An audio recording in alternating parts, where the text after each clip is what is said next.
My name is Charles Whitman. I'm in my late 30s, and for most of my life I've been someone people describe as solid, not exciting, not dramatic, just solid. I work in operations management, one of those behind-the-scenes roles where things only get noticed when they go wrong. In my family, I've always been seen the same way: capable, calm, self-sufficient. The one who doesn't complain, the one who will land on his feet no matter what. That perception followed me for years, and for a long time I accepted it without question. If you asked my parents to describe me, they'd probably say I was independent from a young age. Mature, easy to raise. I didn't ask for much, I didn't push back, I didn't create problems that needed solving.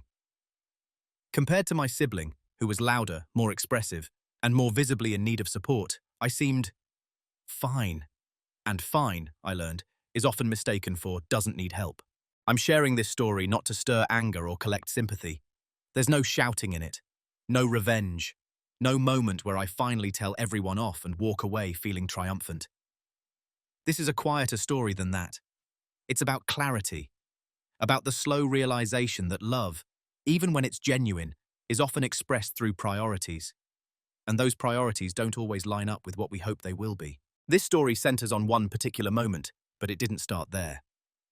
The moment came when I was facing medical bills I genuinely couldn't cover on my own. I asked my parents for help, not casually, not dramatically, just honestly. They said they couldn't, that it wasn't possible, that they had to be careful. And I believed them. That same week they bought my brother a brand new car. No announcement, no explanation, just a fact that surfaced quietly, almost accidentally. And in that moment, something settled into place for me. Not rage, not heartbreak, just understanding. Priorities became painfully clear. What follows isn't about blame. My parents weren't cruel people. They didn't set out to hurt me. In their minds, they were being practical, even fair. My sibling didn't steal anything from me. They accepted what was offered, just as I had accepted what wasn't. This story is about how those dynamics form, and what happens when the person who's always expected to adjust finally stops doing so.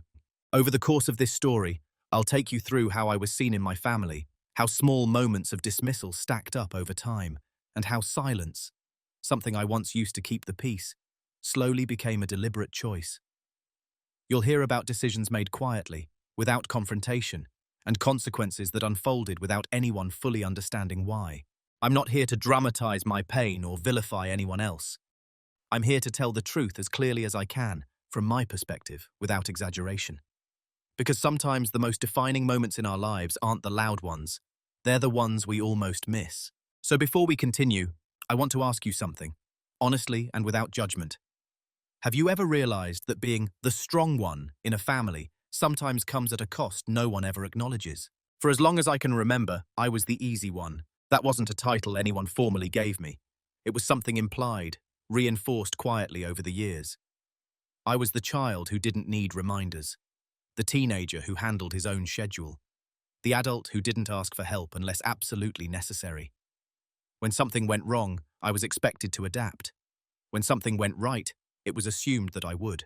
In my family, reliability became my defining trait, and over time, it replaced curiosity about who I actually was. My parents often spoke about me with a kind of relieved pride. Charles has always been so independent, they'd say. We never had to worry about him. At first, I took that as a compliment. Independence sounds like strength when you're young. It feels like proof that you're capable, that you're doing life correctly. What I didn't realize then was that independence, once labeled, can turn into an excuse, an explanation for absence, a reason not to look too closely. My brother occupied a different space in the family. He wasn't difficult, but he was expressive. His emotions were visible. When he struggled, it was obvious. When he needed something, it was heard.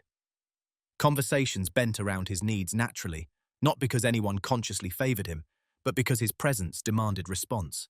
Mine didn't. I learned early that calm was rewarded, that being low maintenance kept the household balanced. When decisions were made, they often came with the assumption that I would adjust without friction. And I did. Not because I was asked to, but because it felt like the responsible thing to do. There were moments, small ones, that hinted at this dynamic. If plans changed suddenly, I was the one expected to understand. If resources were limited, I was the one assumed to be fine waiting.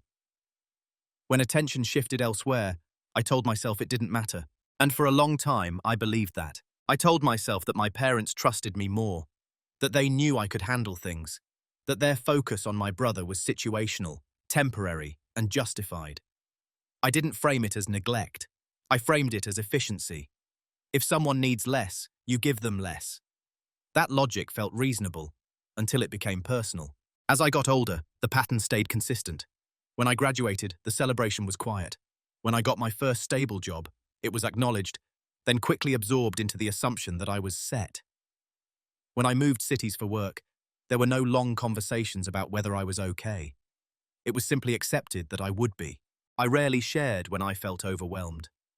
Part of that was pride, part of it was habit, and part of it was an unspoken understanding that expressing need would feel out of character, almost inappropriate. So I didn't. From the outside, it probably looked like I had everything under control. And in many ways, I did.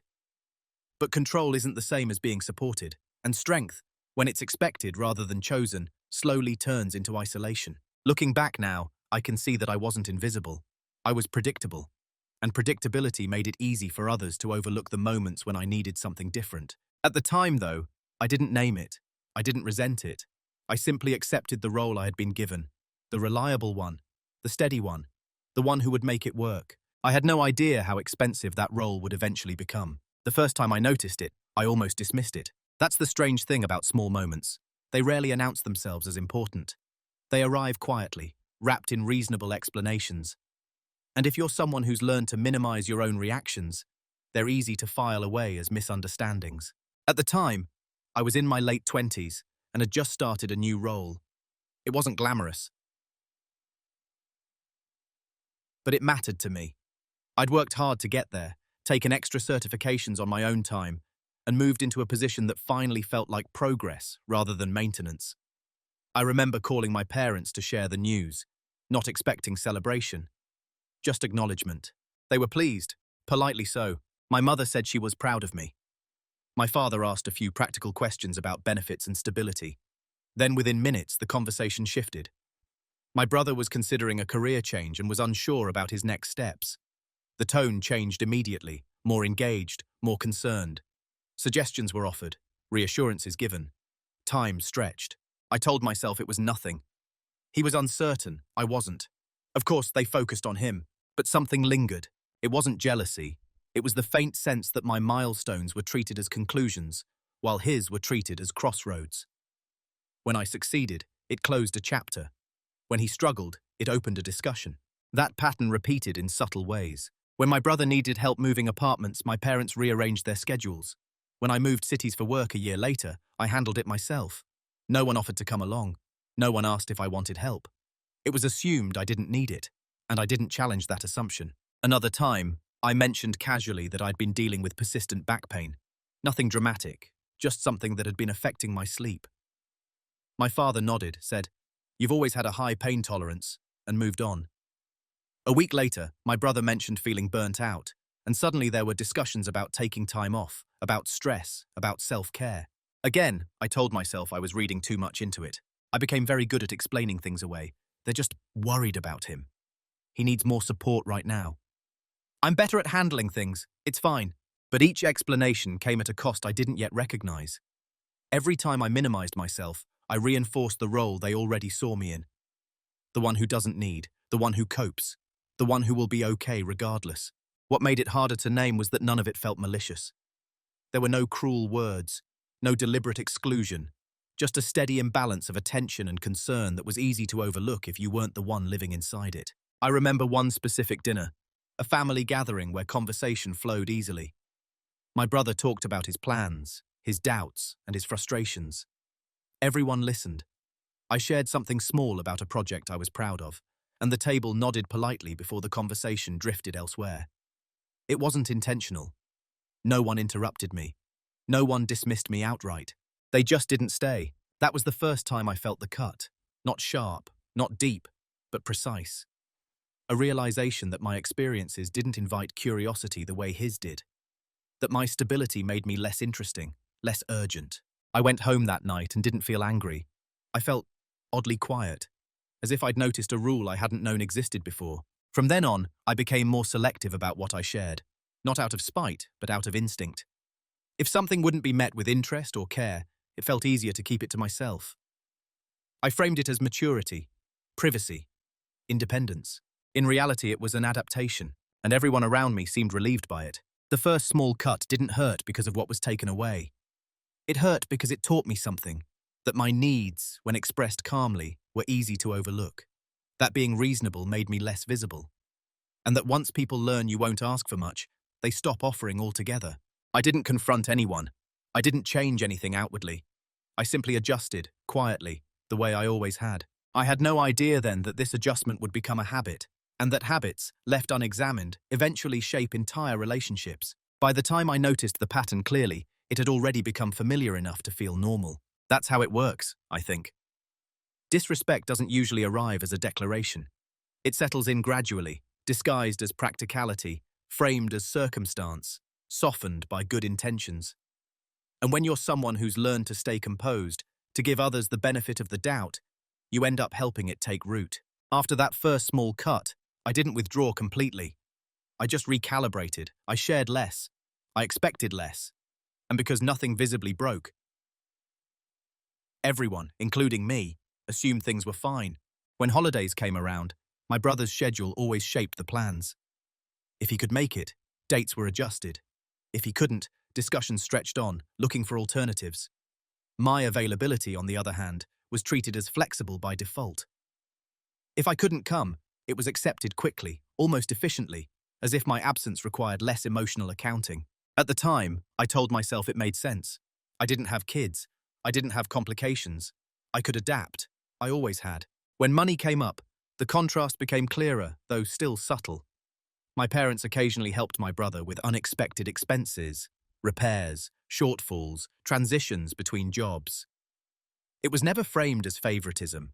It was always just for now, until things stabilize, because he needs it more at the moment. When I had expenses, I didn't bring them up. Not because they didn't exist, but because I'd internalized the idea that mentioning them would feel disproportionate. Like asking for assistance would somehow contradict the image of competence everyone relied on. So I absorbed the cost, financially, emotionally, quietly. What made it easier to accept was that no one ever told me directly that my needs mattered less. That would have been easier to push back against. Instead, the message was implied through repetition. Through whom was it checked on? Who was followed up with? Who received reassurance without asking? Over time, I began to preemptively downplay my own difficulties. If someone asked how I was doing, I'd say, busy but good. If something was hard, I framed it as manageable. I stopped mentioning discomfort unless it reached a level that interfered with basic functioning. Part of me believed I was being considerate. Another part believed I was being realistic. But beneath that was something else, a quiet understanding that expressing need didn't change outcomes, it only created awkwardness. I didn't want to be the one who disrupted the balance. My brother, meanwhile, didn't do anything wrong. He spoke honestly about his struggles. He asked questions. He accepted help when it was offered. The difference wasn't in his behavior, it was in how it was received. And because he received care, he continued to express need. Because I didn't, I stopped. This dynamic wasn't discussed. It didn't need to be. It lived in the spaces between conversations, in the assumptions people made before anyone said a word. I remember one phone call in particular. I'd been working long hours, dealing with stress that I didn't yet have language for. My mother asked how things were going. I hesitated, just a second longer than usual, before answering honestly that I was tired. That work had been heavier than expected.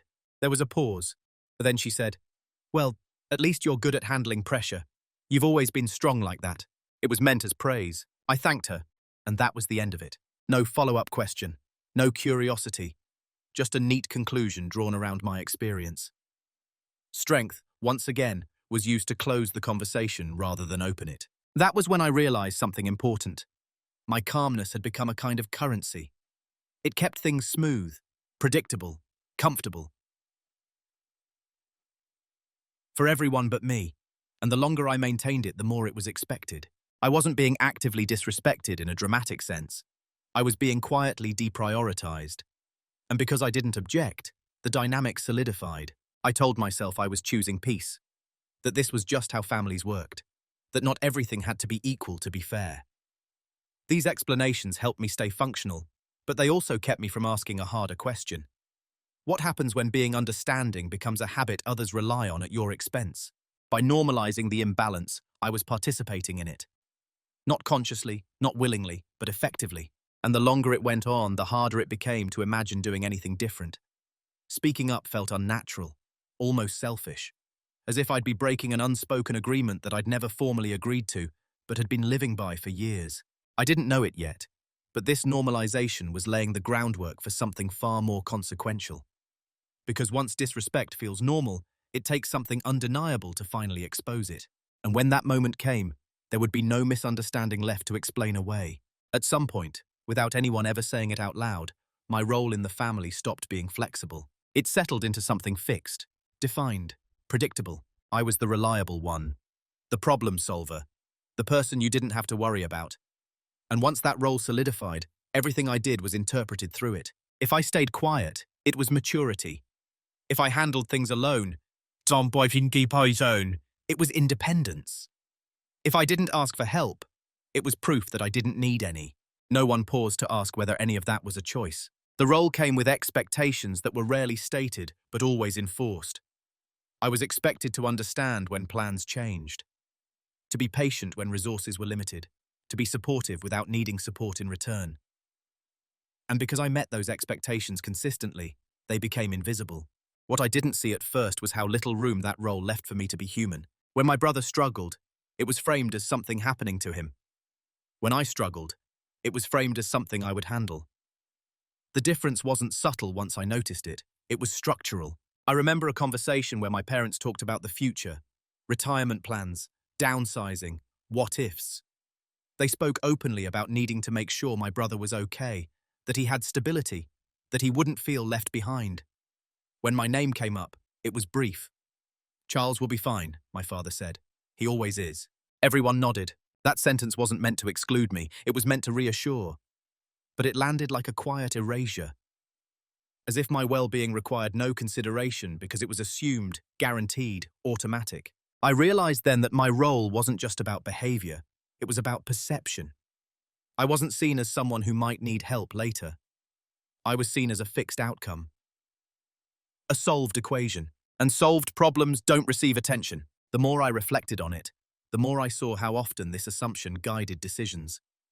When family responsibilities needed to be covered, I was the backup plan. When emotional labor was required, I was expected to provide it calmly.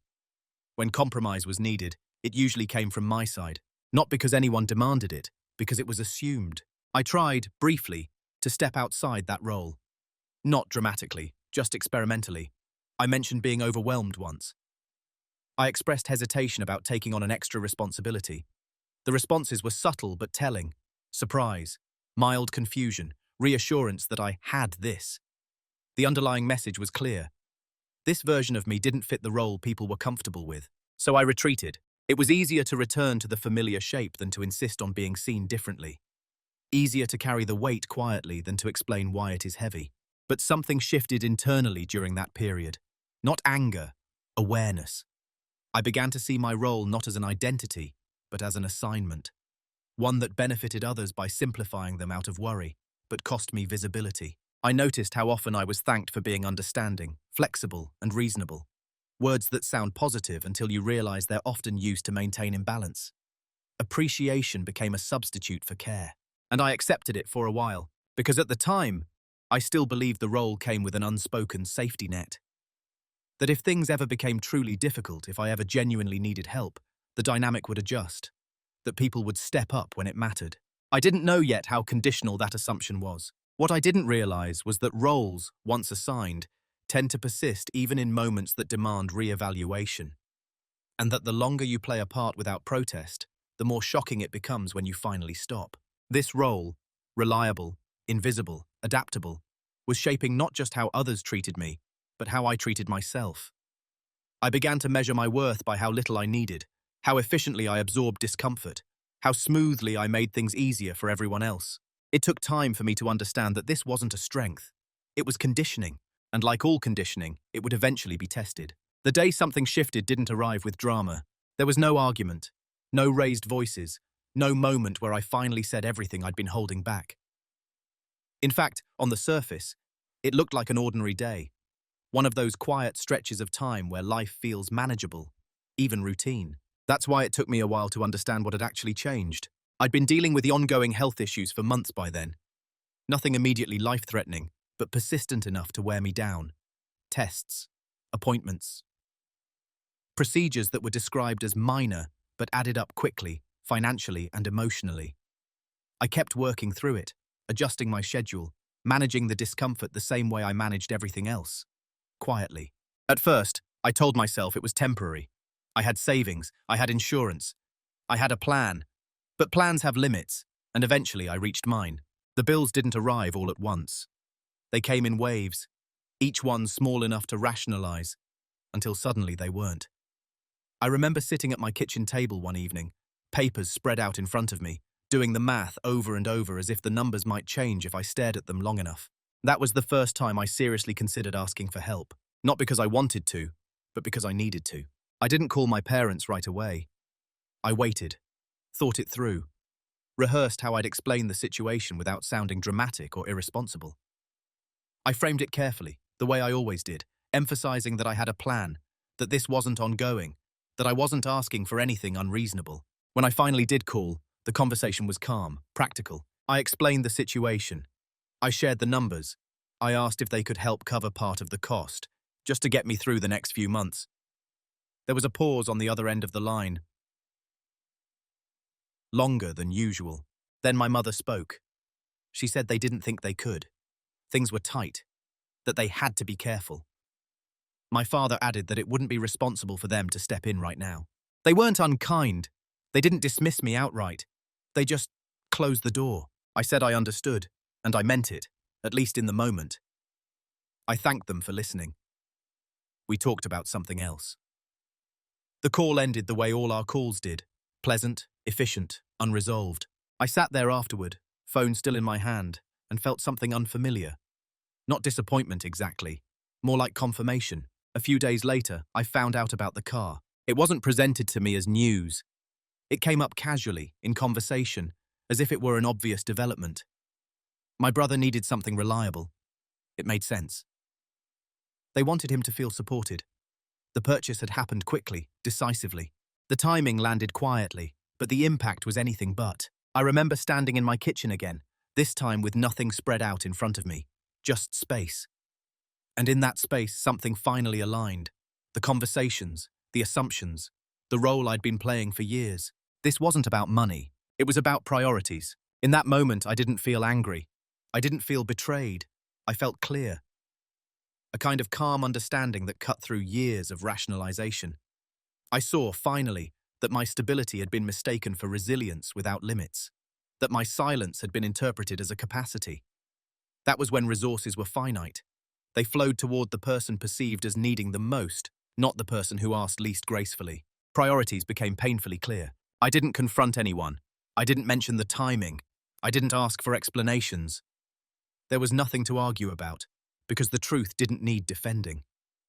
It had already been demonstrated. What shifted that day wasn't my relationship with my parents. It was my relationship with my expectations. I stopped assuming that being reliable would eventually be reciprocated. I stopped believing that fairness would naturally correct itself over time. And most importantly, I stopped waiting for someone else to notice when I needed something. That realization wasn't loud, but it was permanent. From that day on, silence stopped being something that happened to me. It became something I chose. Not to punish, not to withdraw, but to observe, to recalibrate, to decide what kind of role, if any, I was willing to continue playing. And once that shift happens, there's no going back to the version of yourself who didn't see it. After that week, nothing changed on the surface. Phone calls still happened. Family gatherings still followed familiar rhythms. My parents asked how work was going. My brother talked about his plans, his progress, and his frustrations. From the outside, the family looked exactly the same as it always had. But internally, something fundamental had shifted. Before, my silence had been reactive. A habit formed from years of minimizing myself to keep things smooth. Now, it was deliberate, measured, chosen. I didn't announce this change. I didn't explain it to anyone, because an explanation would have implied I was asking for understanding. I wasn't. I was simply observing what happened when I stopped filling in the gaps automatically. I stopped volunteering updates unless I was asked directly. I stopped cushioning difficult truths with reassurance. I stopped anticipating needs that weren't explicitly expressed. Not in a cold way, not in a performative way, just neutrally. At first, no one noticed. That in itself was telling. When I used to smooth things over, it was invisible labor. When I stopped, the absence didn't register as loss. It registered as normal. My parents didn't check in anymore. My brother didn't ask if anything was different. The system adjusted without friction because it had never depended on my emotional presence in the first place. And that clarity, more than anything, confirmed the decision. Silence, I realized, has different meanings depending on who's interpreting it. When I stayed quiet before, it was assumed to mean everything is fine.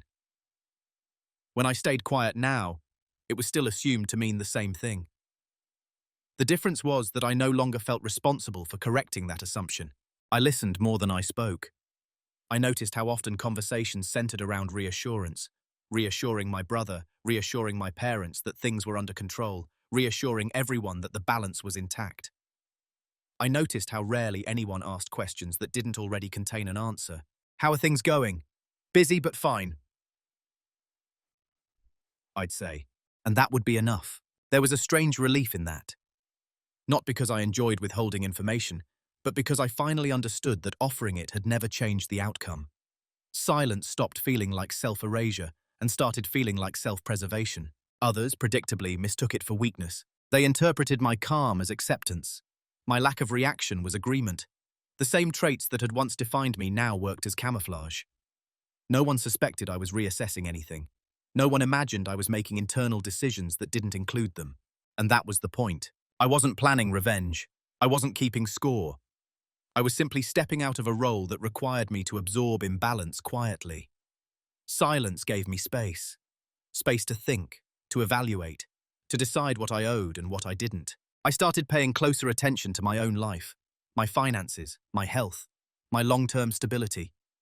I reviewed things I'd postponed out of convenience or habit, insurance details, legal documents, contingency plans I'd always assumed were unnecessary because family is there. I stopped assuming. This wasn't an act of a withdrawal, it was an act of grounding. I wasn't cutting anyone off. I was removing the expectation that I would always be available, always flexible, always fine. The most striking part was how little resistance there was. No one questioned my quiet. No one asked if something was wrong. Which told me everything I needed to know about how much emotional access they were accustomed to having, and how little they noticed when it changed. Silence, when chosen, is not emptiness. It's space reclaimed. In that space, I began to see the contours of my life more clearly.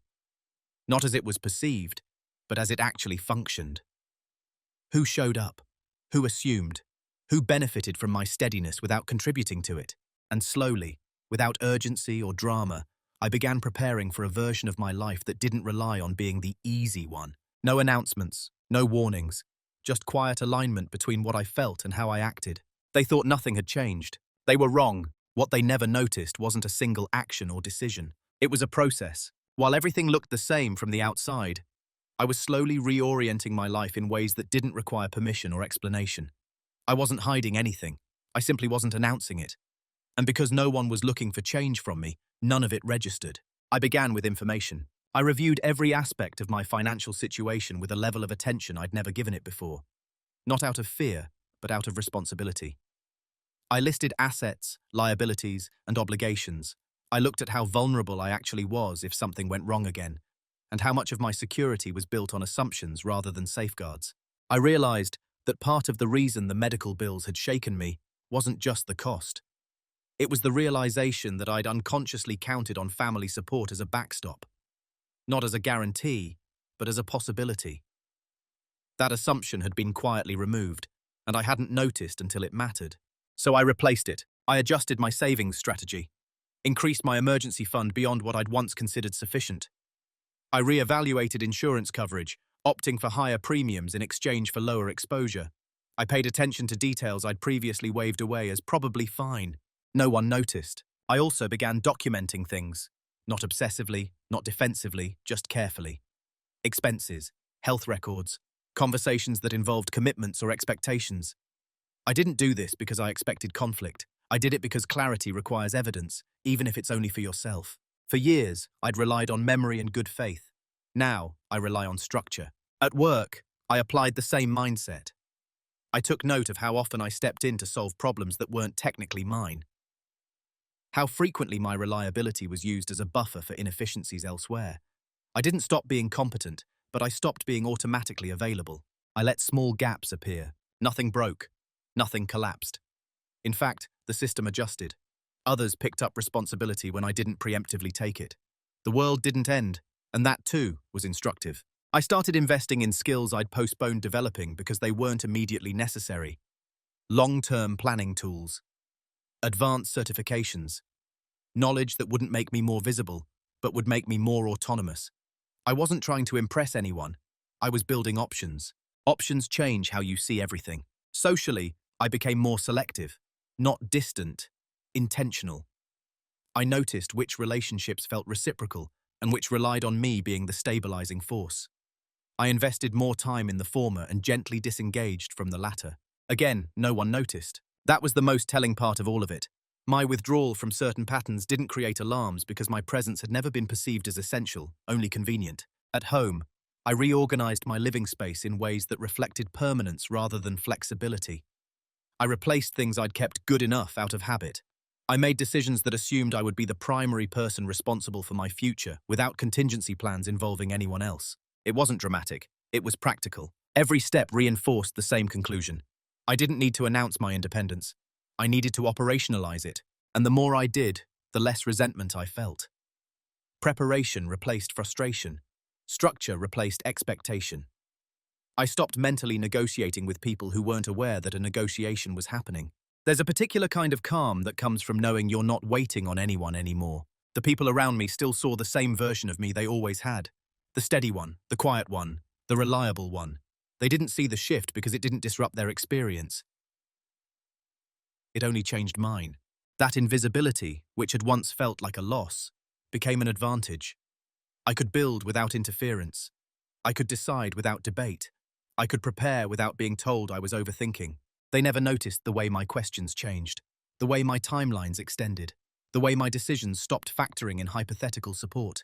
And I didn't correct their perception, because for the first time, it was working in my favor. What they never noticed was that I was no longer orienting my life around the role they'd assigned me. I was building something quieter, sturdier, and entirely my own. And once that foundation was in place, it revealed something else. Something I hadn't been looking for, but couldn't ignore once I saw it. A form of leverage that didn't involve confrontation, just clarity. The reveal didn't come with excitement. There was no rush of adrenaline, no sense of triumph. If anything, it arrived quietly, almost reluctantly, the way truth often does when you stop distracting yourself long enough to see it. I wasn't looking for leverage. I wasn't trying to gain an upper hand over anyone. I was simply doing what I'd learned to do best. Examining systems, identifying dependencies, understanding how things actually worked, rather than how they were assumed to work. And that's when I saw it. It happened while I was reviewing documents related to my parents' long-term plans. Nothing secret, nothing hidden from me intentionally. Over the years, they'd mentioned things casually, retirement timelines, downsizing, health considerations. Because I was good with details, they'd occasionally ask my opinion, forward paperwork, and request help understanding options. I had always treated that involvement as support, by helping them think things through. This time I saw it differently. I noticed how often I was listed as the point of contact. How frequently my name appeared in places that assumed reliability, continuity, and availability. Emergency contact, executor discussions, informal assurances about handling things if needed. It wasn't malicious, it was practical. They trusted me, but trust, I realized, had been unevenly applied. While I had been excluded from support when I needed it, I was implicitly included in responsibility when they anticipated future needs. I wasn't asked whether I wanted that role. It was assumed, just as my self-sufficiency always had been. Seeing it laid out that way created a strange stillness inside me. For years, I'd believed the dynamic was one-directional, that I was simply the low-priority one. But what I was actually seeing was a quieter form of reliance, one that didn't come with emotional investment, but came with expectation. I was the contingency plan. The realization wasn't empowering, it was sobering, because it meant that the family system wasn't balanced around care. It was balanced around function. My brother was supported because he was perceived as vulnerable. I was relied upon because I was perceived as capable. Both roles served the system, but only one was nurtured. And the system assumed my continued participation. That was the private reveal. Not that I had power over anyone, but that my absence, my non-participation, would change things in ways people hadn't considered. Not out of spite, out of structure. I sat with that understanding for a long time. I didn't act on it immediately. I didn't confront anyone. I didn't even adjust my behavior right away. I needed to be sure I wasn't reacting emotionally. I needed to separate clarity from resentment. So I asked myself hard questions. Was I willing to continue being the reliable endpoint for plans that didn't include my needs? Was I comfortable carrying responsibility that came with expectation, but not support? Was I choosing this role? Or had I simply never questioned it? The answers came slowly, but they were consistent. I wasn't angry at my parents. I wasn't trying to punish them. But I also wasn't willing to keep playing a role that assumed my capacity without acknowledging my limits. The leverage wasn't something I could use aggressively. It wasn't something to be wielded. It was something to be acknowledged internally, so I could decide where I stood.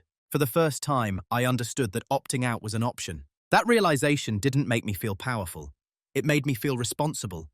Because once you see how systems depend on you, you have to decide whether your participation is intentional or automatic. I reviewed everything again, this time with that lens. What assumptions were being made about my availability, about my willingness, about my silence?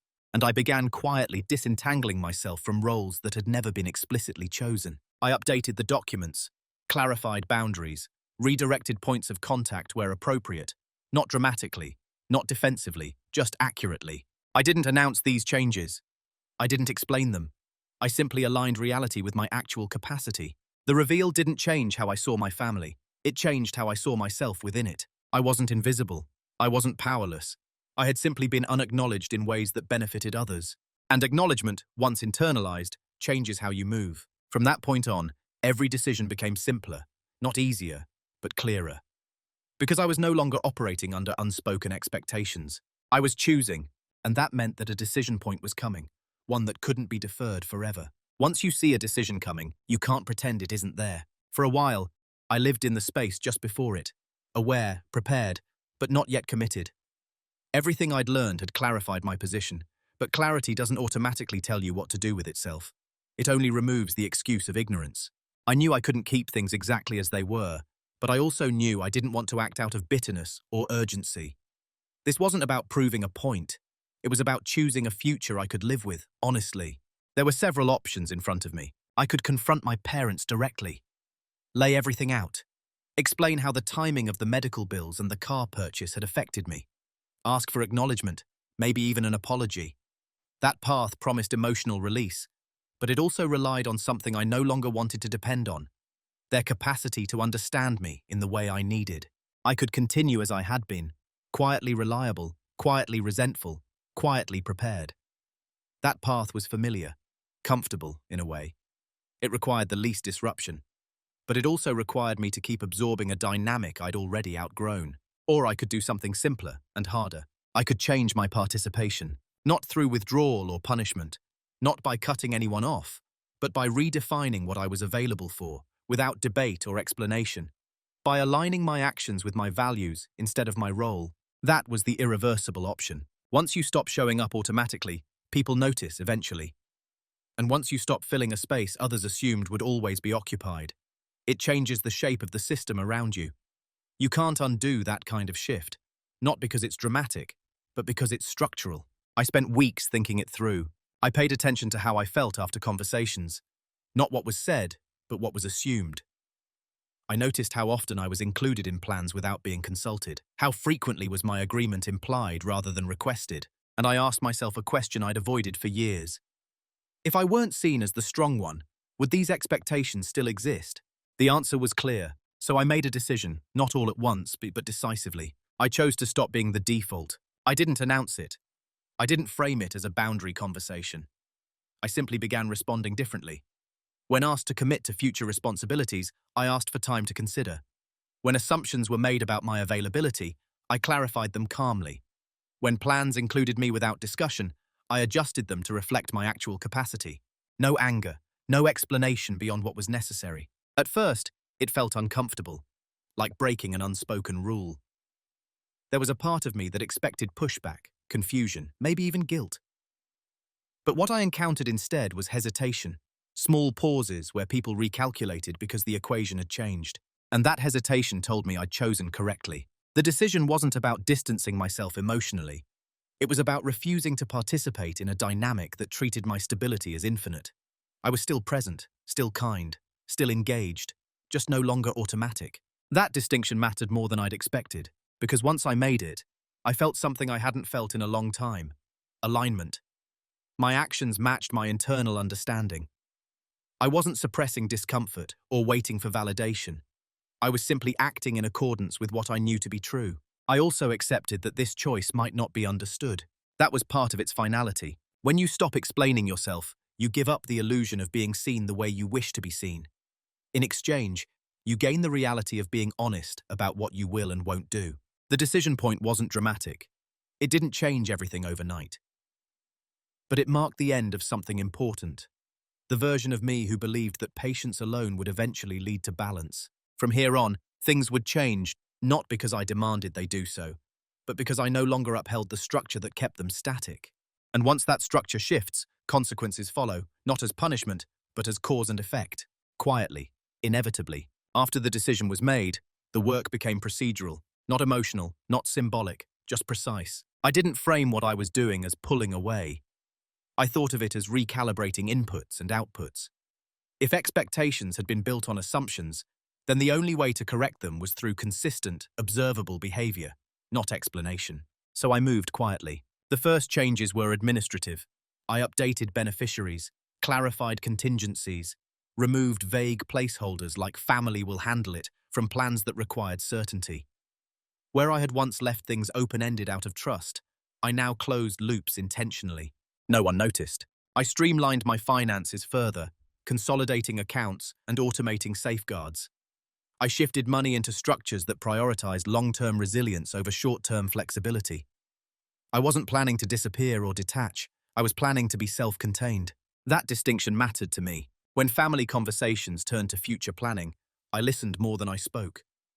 When my opinion was requested, I gave it. Clearly, narrowly, without volunteering to manage or execute anything. I stopped translating complexity into comfort for others. If something required effort, I let that effort remain visible. At work, the shift became more apparent, but still not dramatic. I declined additional responsibilities that weren't aligned with my role. I documented boundaries the way I documented processes, neutrally, thoroughly, without justification beyond accuracy. When colleagues adjusted, I let them. When they didn't, I corrected assumptions calmly. Again, nothing broke. The most noticeable change was internal. I no longer felt a low-grade tension before interactions. I wasn't scanning conversations for what I'd need to absorb or fix afterward. I wasn't preloading explanations in case someone was disappointed. I showed up as I was, not as what smoothed things out. My parents continued to operate under familiar assumptions for a while. They talked about the future as if I'd naturally be involved. I didn't contradict them immediately, but I didn't reinforce those ideas either.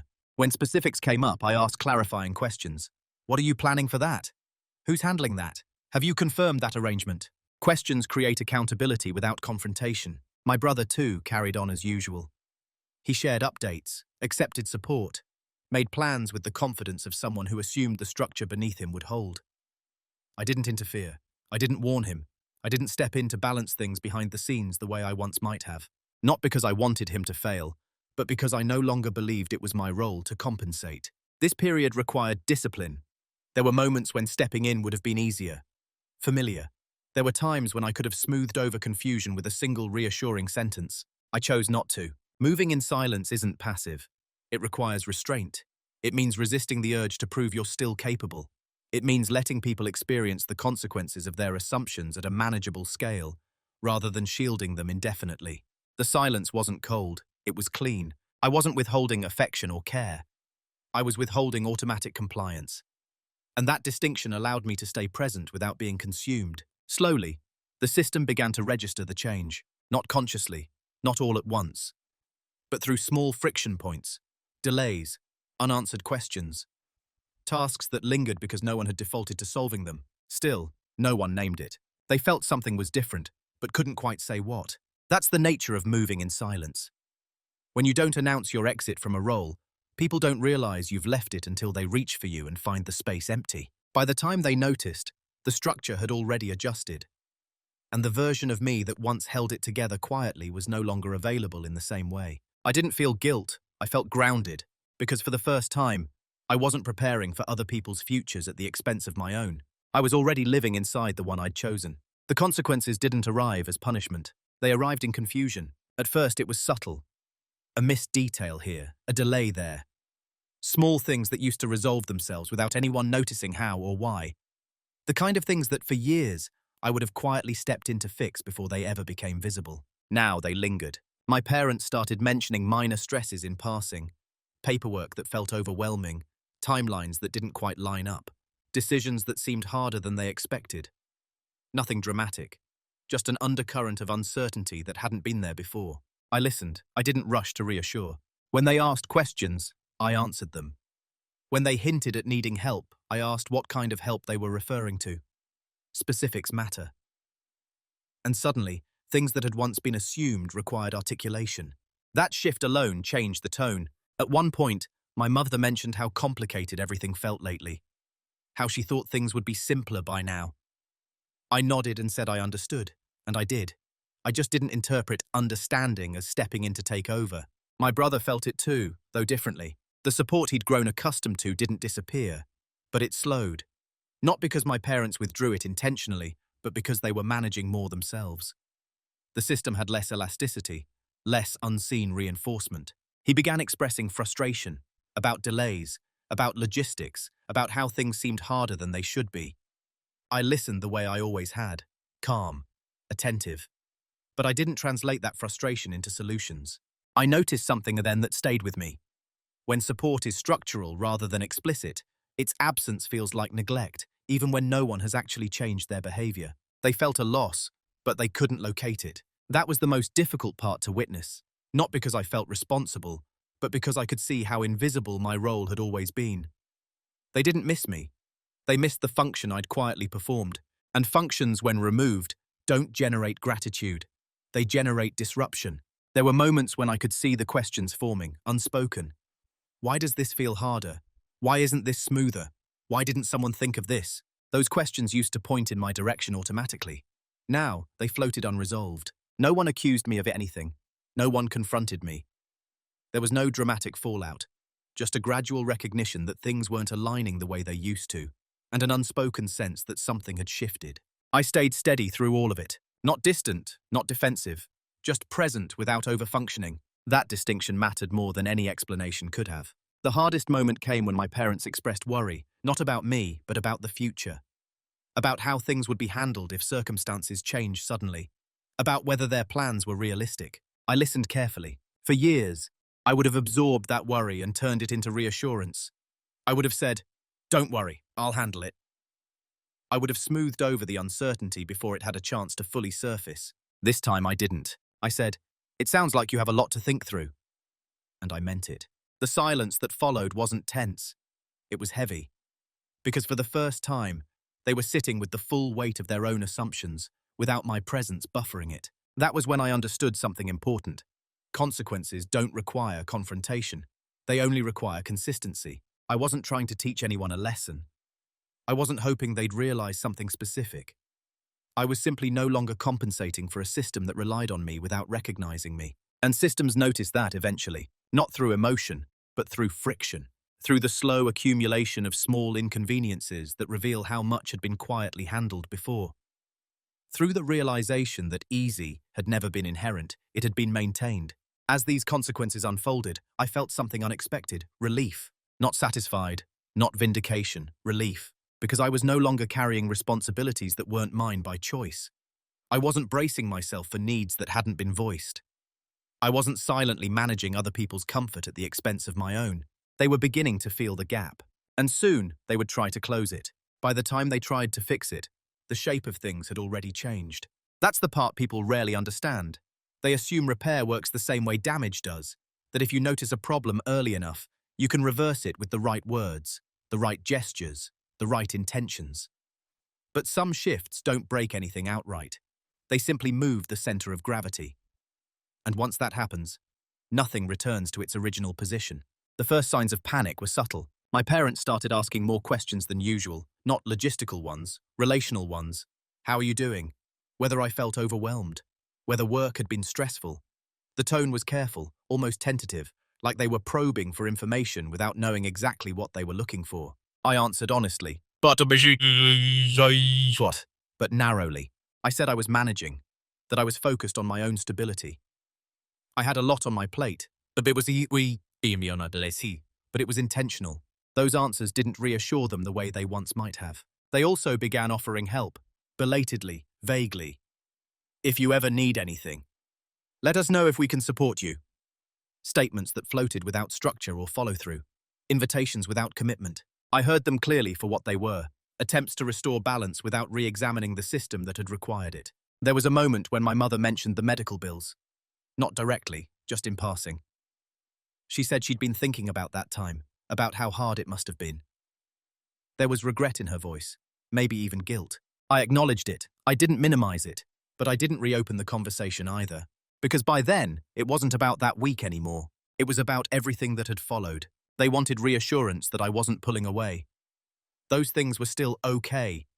That the family structure was intact.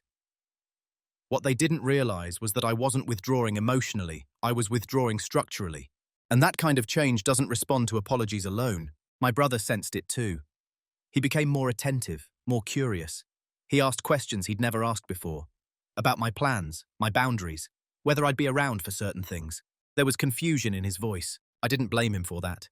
He was navigating a system that had quietly shifted beneath him, without explanation. And like my parents, he was trying to restore a familiar equilibrium without fully understanding what had made it unstable. They all wanted to fix something, but no one could name it, because naming it would have required acknowledging that my reliability had been used as infrastructure rather than appreciated as a choice. And that realization is uncomfortable, especially when it isn't rooted in malice. There were attempts at closeness, invitations, gestures that might have felt meaningful years earlier. I accepted some, declined others. Not out of punishment, but because my capacity had changed, and I wasn't willing to override it to soothe someone else's anxiety.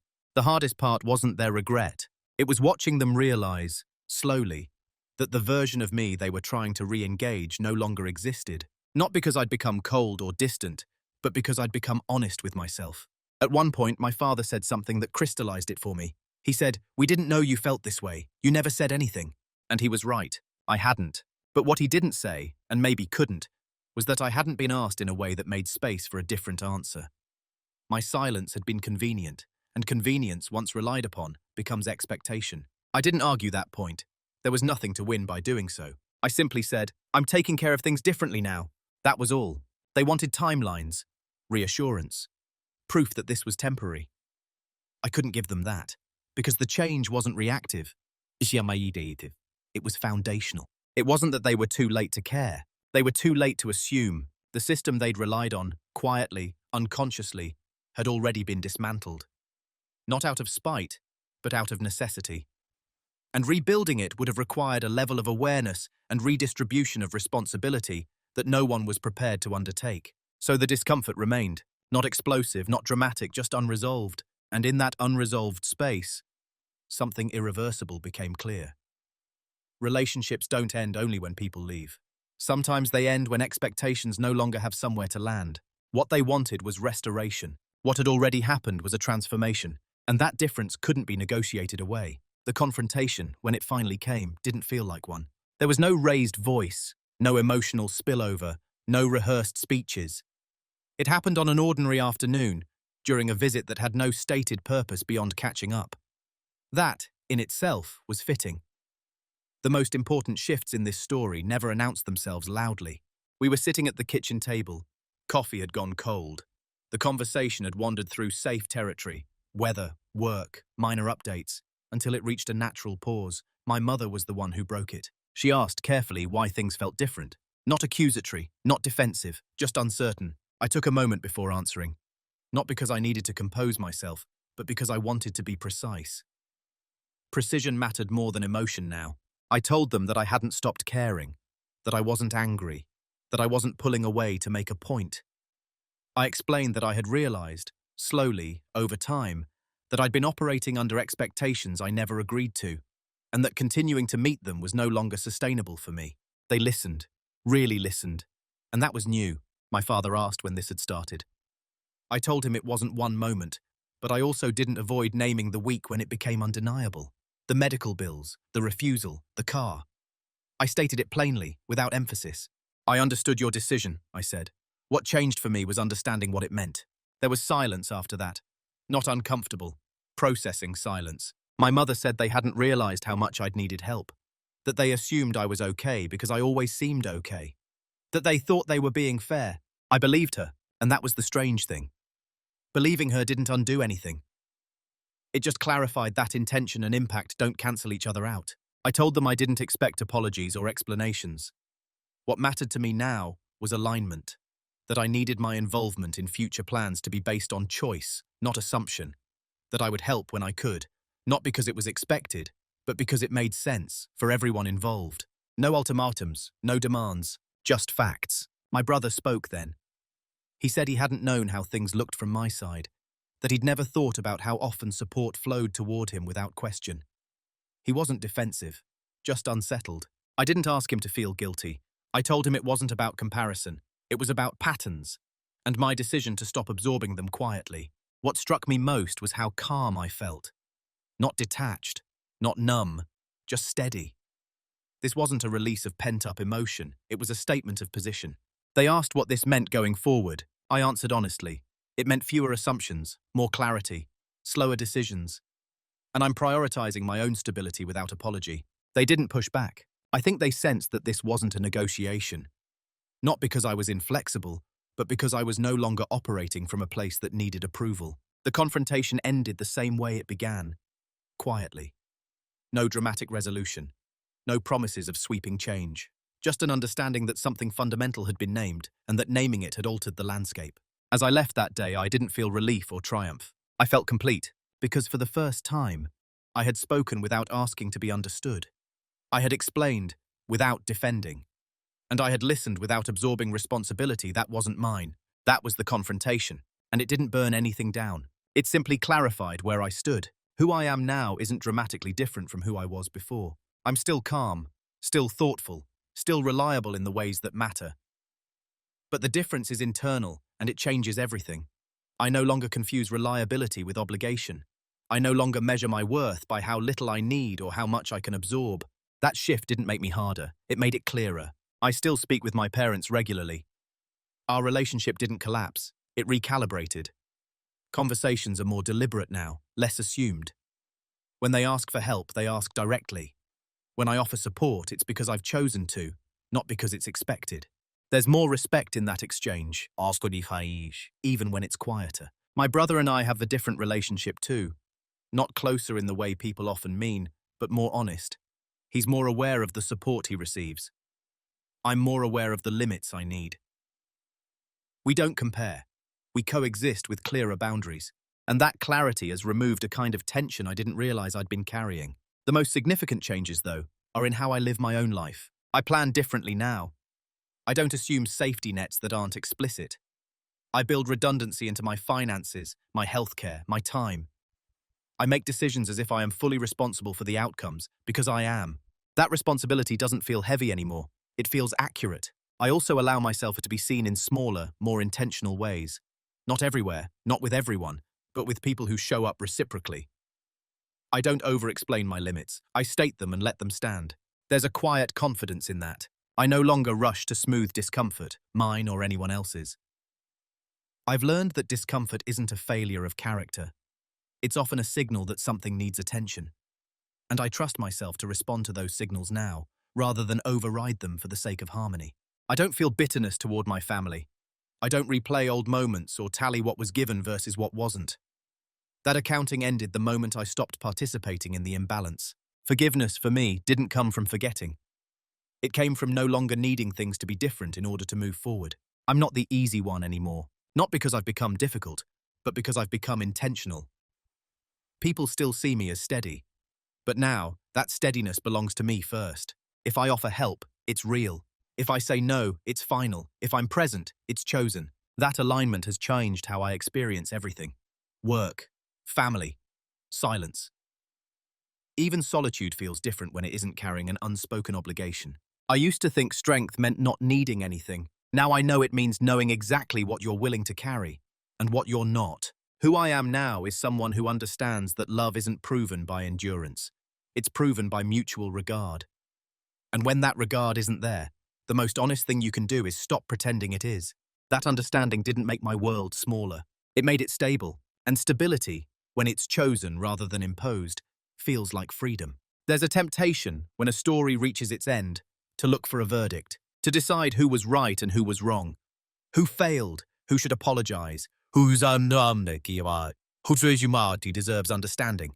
But that kind of ending would miss the point of what actually happened here. This story isn't about villains. It's about patterns. It's about how families, often without realizing it, assign roles that feel efficient in the moment and quietly expensive over time. How one person becomes the strong one, not because they volunteered, but because they adapted early. And how that adaptation, once rewarded, turns into expectation. What I learned is this. Being dependable can make you invisible if you're not careful. Not because people don't care, but because they stop checking. They assume your strength is infinite. They mistake your silence for comfort. And over time, they build systems around that assumption. Until one day, the system asks more than you can give. My parents didn't wake up one morning deciding to value me less. My brother didn't take something that was meant for me. What happened was quieter, and in some ways, more unsettling. My needs didn't register as urgent because I didn't express them urgently. And when I finally did, they collided with priorities that had already been set. That week, the medical bills, the refusal, the new car, wasn't the cause of everything. It was the evidence. The moment when all the rationalization stopped working, when priorities became painfully clear, not through words, but through action. And once you see that kind of clarity, you can't unsee it. What came after wasn't revenge or withdrawal. It was alignment. I stopped participating in a role that required me to overextend quietly. I stopped waiting for recognition that might never come, and I stopped assuming that patience alone would eventually turn into fairness. That choice didn't destroy my relationships, it changed them. Some connections grew quieter. Some became more respectful. Some revealed limits I hadn't wanted to acknowledge before. But all of them became more honest. And honesty, even when it's uncomfortable, is less exhausting than performance. If there's a moral here, it isn't cut people off or never help your family. It's simpler and harder than that. Don't confuse your ability to endure with your obligation to do so. Being capable doesn't mean being expendable. Being calm doesn't mean being unaffected. And being reliable doesn't mean you should always be the one who adjusts. Strength that is never chosen becomes a burden. Strength that is chosen becomes agency. I didn't lose my family. I lost an illusion that if I just stayed quiet long enough, balance would eventually find me on its own. It doesn't work that way. Balance has to be claimed. Sometimes without argument, sometimes without permission, often without anyone fully understanding it except you. And that's okay. So I'll leave you with this, not as advice, just as an invitation to reflect. Have you ever been this person everyone depends on, and quietly realized that no one is depending on how you are doing? If so, I'd really like to hear your story in the comments. Video của mình hôm nay đến đây là kết thúc. Nếu bạn thích video này, hãy cho mình xin một lượt like và một lượt đăng ký kênh. Hẹn gặp lại các bạn ở sau những video tiếp theo. Bye bye.